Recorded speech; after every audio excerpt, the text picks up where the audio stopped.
Kannur ഇരിട്ടിയിൽ ഒഴുക്കിൽപ്പെട്ട് കാണാതെയായ VP ഹനീഫയുടെ മൃതദേഹം കണ്ടെടുത്തു. ഒഴുക്കിൽപ്പെട്ട സ്ഥലത്തിന് 100 മീറ്ററോളം അകലെ നിന്നാണ് മൃതദേഹം കണ്ടെത്തിയത്. വിവരങ്ങളുമായി മിഥുൻ പിള്ള ചേരുകയാണ്. മിഥുൻ, കഴിഞ്ഞ 2 ദിവസത്തെ കനത്ത മഴയ്ക്ക് ഒരു ശമനം വരുമ്പോൾ പക്ഷേ ഈ മഴക്കെടുതിയിലുണ്ടാകുന്ന മരണങ്ങൾ ഇപ്പോൾ റിപ്പോർട്ട് ചെയ്യുകയാണ്. അത് വലിയ ഒരു ദാരുണമായ വിവരങ്ങളാണ് നമുക്ക് ഇത് സംബന്ധിച്ച് ഇങ്ങനെ ഓരോ മണിക്കൂറും പുറത്തു വന്നുകൊണ്ടിരിക്കുന്നത്. ഇപ്പോൾ VP ഹനീഫയുടെ മൃതദേഹം കണ്ടെടുത്തിട്ടുണ്ട്. വിവരങ്ങൾ 2 ദിവസം മുമ്പാണ് ഇരിട്ടി കാഞ്ഞിരപ്പുഴയിൽ VP ഹനീഫ എന്ന് പറയുന്ന പേരന്റ് സ്വദേശി ഒഴുക്കിൽപ്പെട്ടത്. ഒഴുക്കിൽപ്പെട്ട സ്ഥലത്ത് നിന്ന് 2 ദിവസമായി ഇയാൾക്ക് വേണ്ടിയുള്ള തിരച്ചിൽ നടത്തുകയായിരുന്നു. അതിനിടയിലാണ്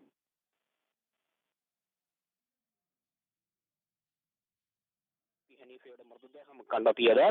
ആ പ്രദേശത്ത് ഈ വലിയ മഴക്കാറ്റുള്ള പ്രദേശമായിരുന്നു. ഈ ഒഴുക്കിനൊത്ത് നിരവധി തേങ്ങയൊക്കെ ഒഴുകി വന്നിരുന്നു. ആ തേങ്ങ പെറുക്കുന്നതിനിടയിലാണ് ഹനീഫ ഇങ്ങനെ ഒഴുക്കിൽപ്പെടുന്ന ഒരു സാഹചര്യം രക്ഷിക്കാൻ ശ്രമിച്ചത് കഴിഞ്ഞിരുന്നില്ല. ഈ ഹനീഫ ഒഴുകി പോകുന്ന ദൃശ്യങ്ങളടക്കം പുറത്തു നിന്നത് വളരെ ദാരുണമായൊരു കാഴ്ച തന്നെയായിരുന്നു അന്ന്. അതിനുശേഷം വളരെ വലിയ തിരച്ചിൽ തന്നെയാണ് ഫയർഫോഴ്സിന്റെയും നാട്ടുകാരുടെ ഒക്കെ നേതൃത്വത്തിൽ അവിടെ നടത്തിയിരുന്നത്. എന്നാൽ പോലും ഇയാളെ കണ്ടെത്താൻ കഴിഞ്ഞിരുന്നില്ല. ഇന്നിപ്പോൾ ശ്രമിച്ചിട്ടുണ്ട്. വെള്ളമൊക്കെ പുഴയിലെ വെള്ളമൊക്കെ കുറഞ്ഞു തുടങ്ങി. ഈ സമയത്താണ് ഇപ്പോൾ ഈ ഒഴുക്കിൽപ്പെട്ട സ്ഥലത്ത് നിന്ന് ഏതാണ്ട് 100 മീറ്റർ അകലെ വെച്ച് തന്നെ ഇയാളുടെ മൃതദേഹം ഇപ്പോൾ കണ്ടെത്തിയിരിക്കുന്നത്. ഇതുവരെ കണ്ണൂർ ജില്ലയിൽ എന്തായാലും